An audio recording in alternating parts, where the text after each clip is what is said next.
அஞ்சலியோட நிலைமை இப்போ ரொம்பவே மோசமா போக ஆரம்பிச்சிருச்சு. ஏன்னா, அந்த அளவுக்கு இந்த இடத்துல பல உண்மைகள் தெரிய வந்துருச்சு. அஞ்சலி திருந்திட்டான்னு சொல்லிட்டு நெனச்சு அடுத்தடுத்த பிரச்சனைகள்ல மூக்க நுழைக்காம, அஞ்சலிய கார்த்திக் கூட சேர்த்து வைக்கணும்னு நெனச்சாங்க.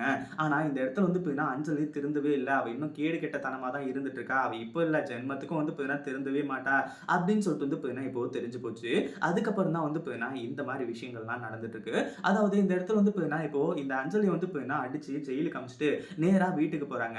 ஒரு பக்கம் வீட்ல நம்ம அ இவங்க இலக்கியாவுக்காகவும், கௌதம்க்காகவும் ரெடியா வெயிட் பண்ணிட்டு இருக்காங்க ஜானகி. வந்த உடனே சண்டை போடலாம் அப்படின்ற மாரி. அதாவது இப்போ அஞ்சலிய கூட்டிட்டு போயி நேரா எல்லா உண்மையுமே ரிவீல் பண்ணணும் அப்படின்ற மாரியும் நெனச்சாங்க.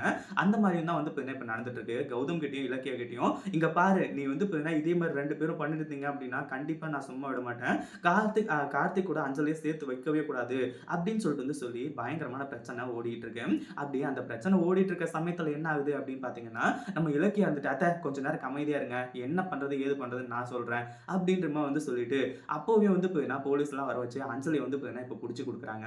இந்த பைரவிக்கு இது மிகப்பெரிய ஒரு ஷாக் அப்படின்னே சொல்லலாம். "இங்க பாரு அஞ்சலி, நீ இப்பவும் பார்த்தீங்கன்னா உன் பின்னாடி யார் இருக்கிறது அப்படின்னு சொல்லிட்டு சொல்லலன்னு வையேன், கண்டிப்பா பார்த்தீங்கன்னா உன் மேல இன்னும் நெறைய கேஸ் இருக்கு. அதாவது ஏற்கனவே பார்த்தீங்கன்னா கார்த்திக்க ஏமாத்துனதுலருந்து இன்னும் நெறைய விஷயத்துல நீ மாட்டியிருக்க அப்படின்னு சொல்லிட்டு உனக்கே நல்லாவே தெரியும்.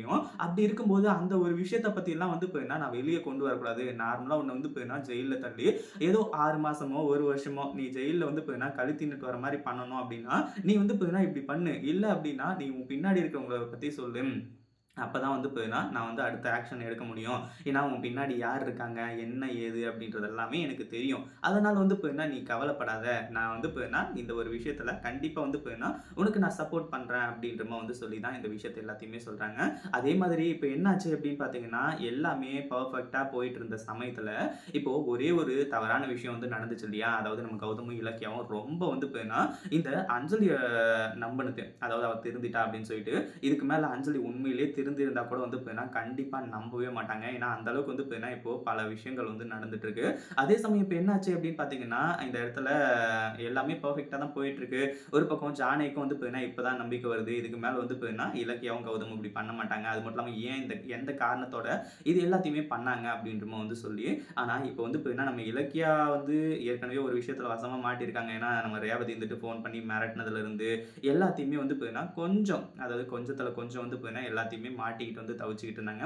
இப்போ பார்த்தீங்கன்னா, அது எல்லாத்துக்குமா சேர்த்து ஒரு சில விடைகள் கிடைச்சிருச்சு. இதுக்கப்புறம் பார்த்தீங்கன்னா, அந்த அளவுக்கு பிரச்சனையே பார்த்தீங்கன்னா கிடையாது. எல்லாமே சூப்பரா நல்லபடியா நடக்கும். இத பத்தி நீங்க என்ன நினைக்கிறீங்க? இந்த அஞ்சலி, பைரவி இவங்க எல்லாரையுமே உண்டு இல்லன்னு பண்ணா எப்படி இருக்கும் அப்படின்றத கமெண்ட் பண்ணுங்க. இந்த வீடியோ பிடிச்சிருந்தா லைக் பண்ணுங்க, ஷேர் பண்ணுங்க.